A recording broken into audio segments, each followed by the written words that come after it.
मात्र ये 9 पॉइंट जान लो, जिंदगी भर नहीं भूलोगे तुलसीदास जी का जीवन परिचय। दोस्तों मात्र 9 पॉइंट जान लो, जिंदगी भर नहीं भूलोगे तुलसीदास जी का जीवन परिचय। दोस्तों मैं गारंटी के साथ कहता हूँ, आज मैं इस वीडियो में एक ऐसा ट्रिक लाया हूँ कि सिर्फ आपको 9 पॉइंट ही जानना है। कितना? 9 पॉइंट ही जानना है और आप जो हमेशा के लिए आपको तुलसीदास जी का जीवन परिचय याद हो। जो कौन सा ट्रिक है आपको वीडियो में आगे बताऊँगा। दोस्तों आगे हमारे चैनल पर आप नए हैं तो प्लीज़ चैनल को सब्सक्राइब कर लीजिए, वीडियो को लाइक कर दीजिए। सबसे पहले दोस्तों देख लेते हैं कि बोर्ड परीक्षा में कैसा पूछता है, क्वेश्चन आता है। तो ऐसे ही क्वेश्चन आएगा, लिखा रहेगा का निम्नलिखित कवियों में से किसी एक कवि का जीवन परिचय दीजिए तथा उनकी किसी एक रचना का नाम लिखिए। यानी उनकी सीधा ऐसे ही लिखा होगा कि निम्नलिखित कवियों में से किसी एक कवि का जीवन परिचय दीजिए तथा उनकी एक रचना का नाम लिखिए। आपका पहला ही ऑप्शन है तुलसीदास, सेकंड है महादेवी वर्मा और तीसरा सुमित्रा नंदन पंत। आपको दोस्तों इसमें तीनों में से सिर्फ एक का ही लिखना है, बाकी दो का नहीं। तो दोस्तों तुलसीदास हो गए, सूरदास हो गए, बिहारी हो गए, महादेवी वर्मा हो गए, सुमित्रा नंदन। ये हमेशा हर साल बोर्ड परीक्षा की पेपर हो तो उसमें पूछे ही पूछे। इसमें 5 में से एक को कन्फर्म, और ये देख लीजिए इसमें तीनों ही कन्फर्म है कि तीनों ही आए। तुलसीदास भी आया, महादेवी वर्मा भी आया, सुमित्रा नंदन पंत भी आए।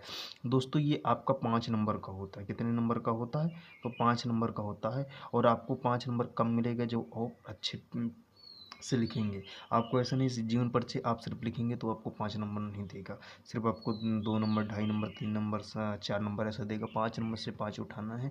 तो जैसा मैं बता रहा हूँ बस आपको वैसा ही करना है। तो 5 में से 5 लाने के लिए सबसे पहले मैंने क्या बताया कि 9 पॉइंट बताऊँगा। सबसे पहले 9 पॉइंट बताऊँगा जो ट्रिक है, उसके बाद आप जीवन परिचय याद नहीं करोगे, बस इसी 9 पॉइंट से आप पूरा जीवन परिचय तुलसीदास जी का लिख सकोगे। तो सबसे पहले आपको बोर्ड परीक्षा से कॉपी मिलेगी, उसमें लिखना होगा प्रश्नोत्तर संख्या 26 का खा। मैंने क्या बताया? खा ही तो है।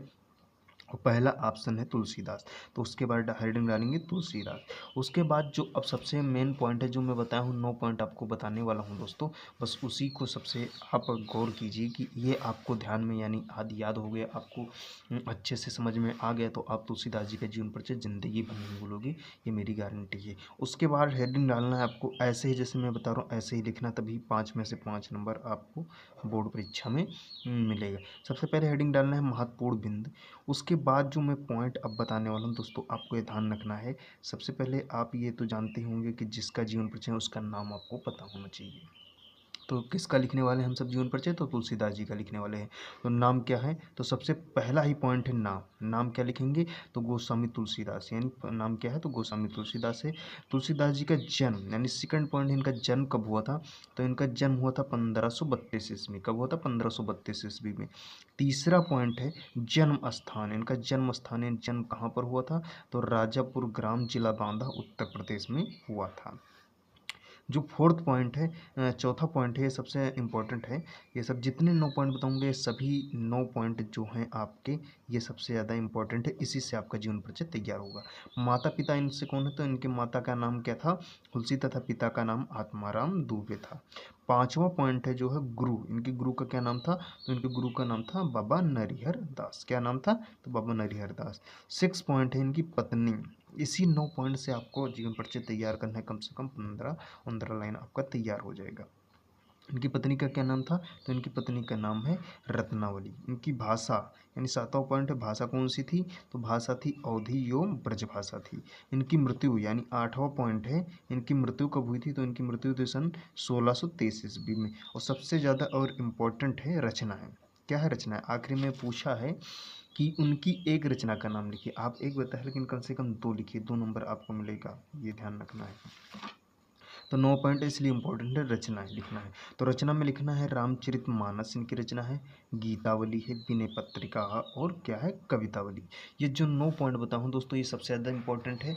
आप अगर ऐसा सादा जीवन परिचय लिखोगे तो आपको 5 में से 5 नंबर नहीं देगा, लेकिन जो मैं तरीका बताया हूँ आपको ऐसे ही लिखना है। पहले ऐसे पैराग्राफ बना देना बोर्ड परीक्षा में, लिखना प्रश्नोत्तर संख्या 26 का खा तुलसीदास, फिर महत्वपूर्ण बिंदु। और मैं जो 9 पॉइंट बताऊँ सबसे पहले आपको इसी को लिखना है। अगर आपको, ये आप याद करिए या न करिए कोई बात नहीं है, ये आप याद करिए कोई न करिए कोई बात नहीं, एग्जामिनर इसको पढ़ेगा भी नहीं। अगर आप ये लिख दिए तो सबसे पहले आपको एग्जामिनर यहीं पे 5 में से 5 नंबर दे देगा, और फिर यहाँ आपका क्या करेगा, जो हाईलाइटेड है यही देखेगा, बाकी ये पढ़ेगा नहीं। वो जान जाएगा कि बच्चे को अच्छा नॉलेज है, स्टूडेंट यानी इस स्टूडेंट को बहुत अच्छा नॉलेज है, तभी ऐसा लिखा है। तो सबसे हट के लिखना है और नंबर पूरा लाना है। उसके बाद चलिए देख लेते हैं जीवन परिचय आपको कैसे लिखना है। क्या लिखना है, जीवन परिचय कैसे लिखना है। तो सबसे पहले आपको लिखना है, हेडिंग डालना है जीवन परिचय। उसके बाद लिखना है ऐसे अच्छे से नहीं, बहुत अच्छे से लिखना है, सगुण काव्यधारा के राम मार्गी शाखा के प्रतिनिधि कवि। क्या है, सगुण काव्यधारा के राम मार्गी शाखा के प्रतिनिधि कवि गोस्वामी तुलसीदास। मैं क्या लिखा हूँ, बहुत अच्छे से लिखा हूँ, जैसे लिखा हूँ दोस्तों आप ऐसे लिख दिए तो आपको 5 में से 5 नंबर वो बिल्कुल खुश होके दे देगा, 1 नंबर भी नहीं काटेगा। आपको इतना ध्यान रखना है। जी का जन्म सन 1532 ईस्वी में उत्तर प्रदेश के बांदा जिला के राजापुर गांव में हुआ था। कहाँ हुआ था, तो राजापुर गांव में हुआ था। उसके बाद फुल स्टॉप लगाना है। सबसे एक बार फिर देख लेते हैं, आपको ऐसे ही जैसे मैं लिखा हूँ ऐसे ही लिखना है, सगुण काव्यधारा के राम मार्गी शाखा के प्रतिनिधि कवि। कौन है, प्रतिनिधि कवि जी हैं, कौन है, गोस्वामी तुलसीदास जी का जन्म सन 1532 ईस्वी में उत्तर प्रदेश के, कहाँ के, उत्तर प्रदेश के बांदा जिला के राजापुर गांव में हुआ था। क्या हुआ था, राजापुर गांव में हुआ था। उसके बाद फुल स्टॉप लगाना। उसके आगे लिखना है इनकी माता का नाम। मैंने क्या बताया कि जो 8 पॉइंट बताऊँ इसी से तो लिख रहा हूँ। नाम क्या, गोस्वामी दास, जन्म 1532, जन्म स्थान राजापुर बांदा, माता पिता, अभी यही जो मैं 9 पॉइंट बताऊँ इसी से आपका जीवन परिचय पूरा लिखकर बन तैयार हो जाएगा। फिर उसके आगे लिखना इनकी माता का नाम क्या था, तो इनकी माता का नाम क्या था, हुलसी, तथा पिता का जी का नाम था पंडित आत्माराम दुबे। क्या था, पंडित आत्माराम दुबे। उसके बाद फुल स्टॉप लगाना है। उसके बाद जो लिखना है एक कहानी की तरह मैं जो बता रहा हूँ, आपको याद करने की और रटने की ज़रूरत नहीं है, बस आपको ऐसे ही लिखना है। उसके बाद लिखना है यानी तुलसीदास जी सरयू प्रारीण ब्राह्मण थे। ये सरयू प्रारीण ब्राह्मण थे। आसान और सबसे सरल शब्दों में लिख कर लेके आऊँ दोस्तों, ये किताबी लैंग्वेज नहीं है, बस आपको अच्छे से सिर्फ देखना है। वीडियो को लास्ट तक देखिए, और वीडियो अच्छी लगे तो लाइक कर दीजिए, अपने दोस्तों के साथ शेयर जरूर करिए। अभुक्त मूल नक्षत्र में जन्म होने के कारण, अभूल मुक्त नक्षत्र में जन्म होने के कारण इनके माता पिता ने इन्हें क्या कर दिया था, तो त्याग दिया था। क्या कर दिया था, तो त्याग दिया था। उसके बाद फुल स्टॉप लगाना है।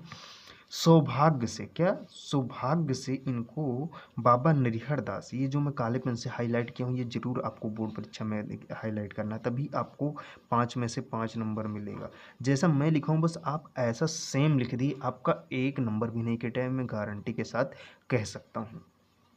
बाबा नरिहर दास जैसे गुरु से शास्त्रों के अध्ययन और शीलन का अवसर मिला इनको, यानी इनके माता पिता ने इन्हें त्याग दिया, इनका पालन पोषण भी बाबा नरिहर दास किए, और उन्होंने गुरु के ही रूप में इन्हें शास्त्रों यानी का अध्ययन और शीलन का अवसर भी दिलाया। स्वामी जी के साथ ये कहाँ आ गए, तो काशी आ गए। स्वामी जी के साथ आप काशी आ गए। ये स्वामी जी बाबा नरिहर दास जी के साथ तुलसीदास जी काशी आ गए। और इनका विवाह, इनका जो तुलसीदास जी का विवाह था दीनबंधु पाठक की रूपवती कन्या। क्या लिखना, बहुत अच्छे से ऐसा नहीं लिखना है रत्नवली के साथ हुआ था, सबसे अच्छे लैंग्वेज में लिखना है कि एग्जामिनर खुश हो जाए कि स्टूडेंट को बहुत अच्छी सी नॉलेज है। क्या लिखना है, इनका विवाह दीनबंधु पाठक की रूपवती कन्या रत्नावली के साथ हुआ था। किसके साथ हुआ था, तो आपको ध्यान रखना है रत्नावली के साथ हुआ था। उसके बाद फुल स्टॉप लगाना है। फिर लिखना है इन्हें अपनी रूपवती पत्नी से बहुत अधिक प्रेम था। कहते हैं कि ये अपनी पत्नी से बहुत प्रेम करते थे, एक कहानी है। और ये आधी रात को ही अपने ससुराल में उनसे मिलने के लिए पहुंच गए थे। तो बाकी ये कहानी है, इससे नहीं मतलब है, आपको ध्यान रखना है, बस इतना ही ध्यान रखना है जितना किताबी, जितना आपको ज़रूरत हो। इन्हें अपनी रूपवती पत्नी से बहुत अधिक प्रेम था। क्या था, प्रेम था। ये हो गया। कहते हैं कि पत्नी के उपदेश से ही, यानी पत्नी के उपदेश से इनके मन में क्या हुआ, वैराग उत्पन्न हुआ था। पत्नी के उपदेश से इनके मन में वैराग उत्पन्न हुआ था। और बाद में इनका मैंने जीवन, ये अपना जो उसके बाद जीवन इन्होंने काशी, अयोध्या तथा चित्रकूट में अधिक व्यतीत हुआ। यानी गंगा नदी के किनारे, गंगा नदी के किनारे ऐसे ही आपको लिखना है, क्या लिखना है, गंगा नदी के किनारे 80 घाट। जो काले पेन से लिखा हूँ ये जरूर आपको बोर्ड परीक्षा में लिखना दोस्तों, तभी एग्जामिनर समझेगा। हाईलाइट जरूर करिए, आप हाईलाइट ही करेंगे उसी से नंबर मिलेगा आपका। ये पूरा सारांश एग्जामिनर नहीं पड़ेगा, इतने किसी को समय नहीं हो। कापी चेक करने के लिए, एक कापी चेक करने के लिए बहुत कम समय वो लेता है। 80 घाट पर सन 1623 ईस्वी में नश्वर शरीर को त्याग कर इस लोक से विदा हो गए। नश्वर मतलब इस शरीर को त्याग कर इस लोक से विदा हो गए, यानी परलोकवासी हो गए। इनकी मृत्यु के संबंध में, इनकी मृत्यु के संबंध में एक दोहा प्रसिद्ध है, कि एक क्या है, प्रसिद्ध दोहा भी है। ये आपको जरूर लिखना है, एग्जामिनर खुश हो जाएगा दोस्तों। ये स्कूल में या किसी उसमें लिखा नहीं होता है दोस्तों, जब आप लिख देंगे तो आपको पूरा नंबर जरूर मिलेगा।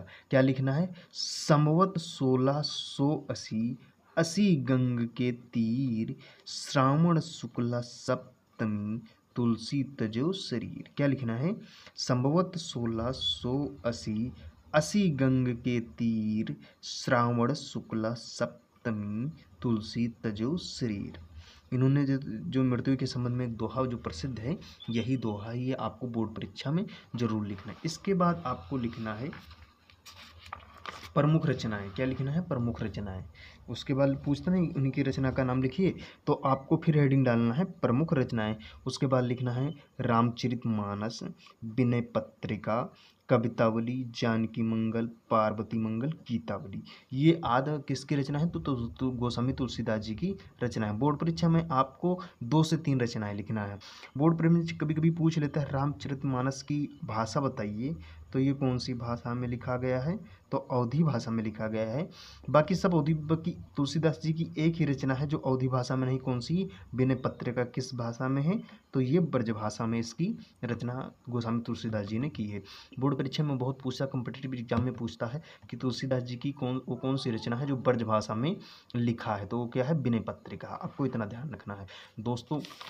बहुत अच्छा ट्रिक मैं बताया हूँ, आप बोर्ड परीक्षा में ये जरूर लिखिएगा, आपको पूरा नंबर मिलेगा। अगर दोस्तों आपको वीडियो अच्छी लगी हो तो लाइक कर दीजिए, और अगर आप हमारे चैनल पे अभी तक आपने सब्सक्राइब नहीं किया है तो प्लीज़ सब्सक्राइब करके अपने दोस्तों के पास शेयर कर दीजिए। दोस्तों चैनल का नाम आप ध्यान रखिए, ऑनलाइन मोबाइल स्कूल। क्या है, ऑनलाइन मोबाइल स्कूल। ये आपको ज़रूर 70 में से 70 हिंदी का आप दिलाएगा, और 90% प्लस नंबर पूरे में से दिलाएगा। बोर्ड परीक्षा में जितने आप सब्जेक्ट, 6 सब्जेक्ट है हाई स्कूल में, 6 में से 90% प्लस नंबर आप लेके आओगे, मेरी गारंटी है। वह कैसे, जैसा मैं बता रहा हूँ दोस्तों, अगर आपको लग रहा है कि हर जगह से डिफरेंट पढ़ा रहे हैं, डिफरेंट बता रहे हैं स्कूल कॉलेज से, तो आप इस चैनल को जरूर सब्सक्राइब करके शेयर करिए। तब तक के लिए जय हिंद, वंदे मातरम। मिलते हैं नेक्स्ट वीडियो में।